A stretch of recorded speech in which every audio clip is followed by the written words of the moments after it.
తాకట్లో ఉన్న మీ బంగారాన్ని విడిపించి ఆ రోజు ఆన్లైన్ రేటుకి కొంటాం. Sharma gold company. నమస్కారం, సుమన్ టీవీ ప్రేక్షకులకు స్వాగతం.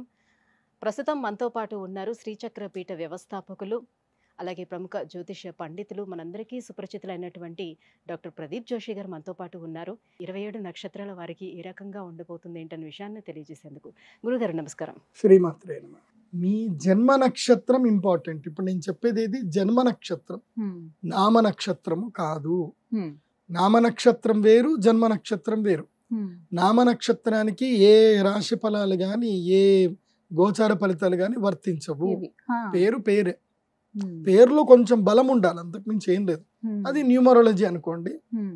మిగతా అదంతా కూడా ఇప్పుడు నేను చెప్పేటువంటి నక్షత్ర ఫలితాలు ఏవవుతున్నాయి నామ నక్షత్రాన్ని బట్టి, సారీ నేను చెప్పేటువంటి పరీక్ష ఏవైతే నక్షత్ర ఫలితాలు ఏవైతున్నాయో ఇవి జన్మ నక్షత్రం అయితే తెలుసుకోవాలి. మీ జన్మ నక్షత్రం మీకు తెలియదంటే నా వెబ్సైట్కి విజిట్ అవ్వండి. అక్కడ మీ date of birth, time, place అన్ని కూడా ఎంటర్ చేయండి. మీకు మీ యొక్క జాతకం మీకు ఈమెయిల్లో PDF రూపంలో వస్తుంది. ఇది 500 పేజీలకు పైగా వస్తుంది. డే టు డే రిపోర్ట్ తో సహా వస్తుంది. అంటే ఈ రోజు ఏం జరగబోతుంది, రేపు ఏం జరగబోతుంది అనేది సూచన ప్రాయంగా డే టు డే రిపోర్ట్ తో సహా వస్తుంది. సో అది మీరు స్వీకరించవచ్చు. మీ జన్మ నక్షత్రం అక్కడ నుంచి తెలుసుకోండి. పేర్లను బట్టి ఇప్పుడు శ్రీనివాస్ అని పేరు ఉంటుంది, అందరు తులారాశి అని చెప్పేస్తారు. కాదు. ఇప్పుడు వెంకటేష్ అంటారు, వేవో కాకి మృగశిర నక్షత్రము అంటే ఇది మిథున రాశి అని చెప్పేస్తారు. కాదు. సో ఇలా పేరును బట్టి మీరు రాశులు చెప్పుకోకండి, నక్షత్రాలు చెప్పుకోకండి, దాని ఫలితాలు ఉండవు. సో ఇప్పుడు ఈ సంవత్సరము క్రోధినామ సంవత్సరంలో ఒక్కొక్క నక్షత్రం వారికి ఎలా ఫలితాలు ఉన్నాయో చెప్తాను. అందరూ జాగ్రత్తగా వినండి. మీ జన్మ నక్షత్రాన్ని బట్టి మీరు నోట్స్ రాసుకోండి. పూర్వాషాఢ నక్షత్రం వాళ్ళకి ఎలా ఉండబోతుంది, వారి గుణగణాలు ఎలా ఉంటాయి, ఇంకా ఎలాంటి పరిహారాలు పాటించుకుంటే ఈ సంవత్సరం అంతా వాళ్ళు కూల్గా ఉంటారు? శ్రీ గురుభ్యో నమః. శ్రీమాత్రే.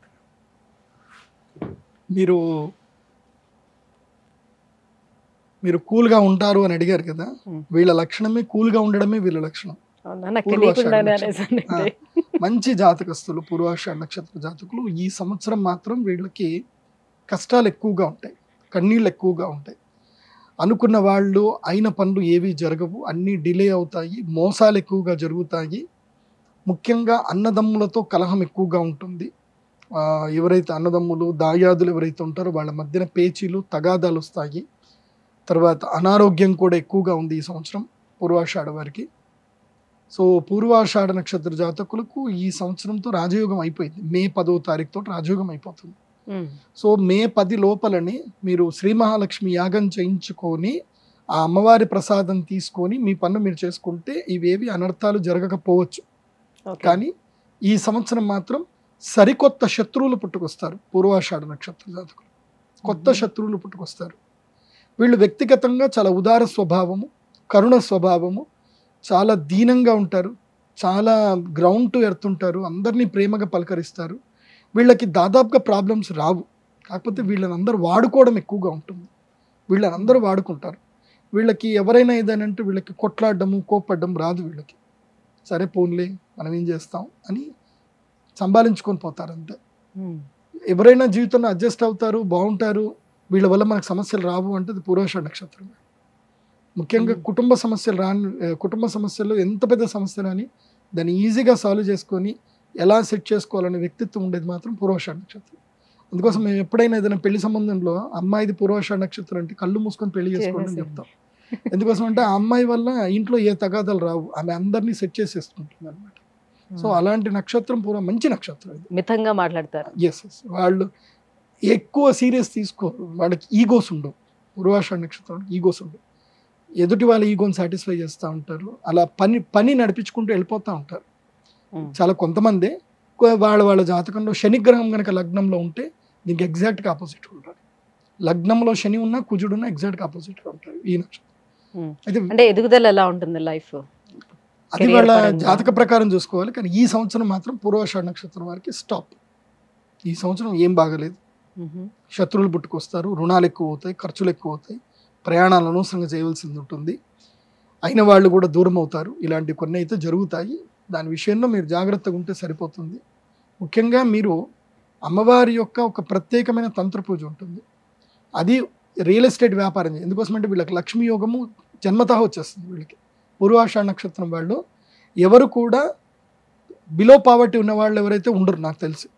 వీళ్ళకి జన్మతః లక్ష్మీ యోగం ఉంటుంది. వీళ్ళ దగ్గర డబ్బులకు ఎప్పుడు కొదవ ఉండదు, అది గుర్తుపెట్టుకోండి. డబ్బులకు కొదవ ఉండదు, వీళ్ళు ఎక్కడుంటే అక్కడ డబ్బు వచ్చేస్తూ ఉంటుంది.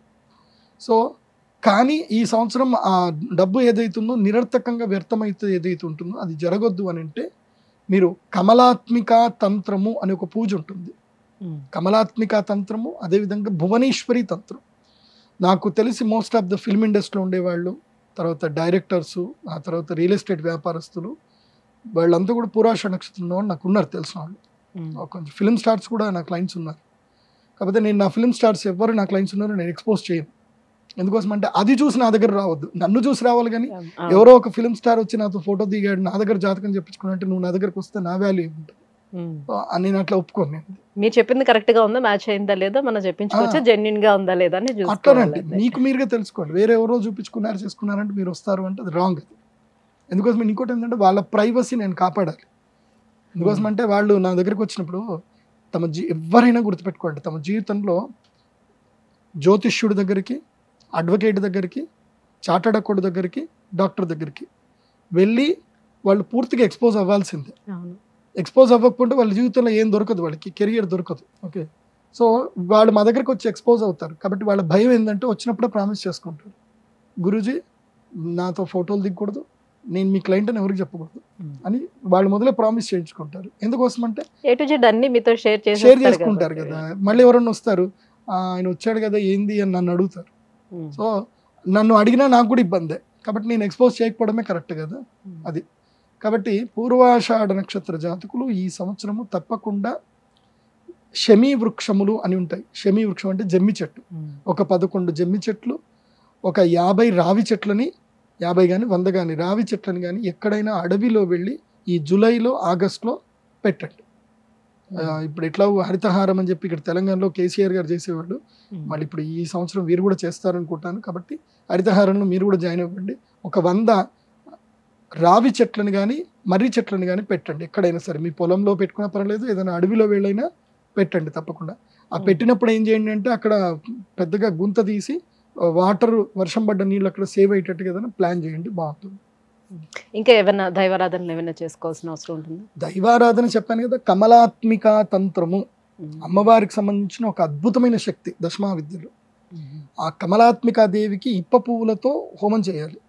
దానికి ఒక యంత్రం ఉంటుంది, ఆ యంత్ర మండలం వేసి చేయాలి. అది చేస్తే వీళ్ళు ఎట్లయినా అదృష్ట జాతకులే, దురదృష్టం వీళ్ళని ఇబ్బంది పెట్టకుండా ఉంటుంది. ధన్యవాదాలు గురుగారు.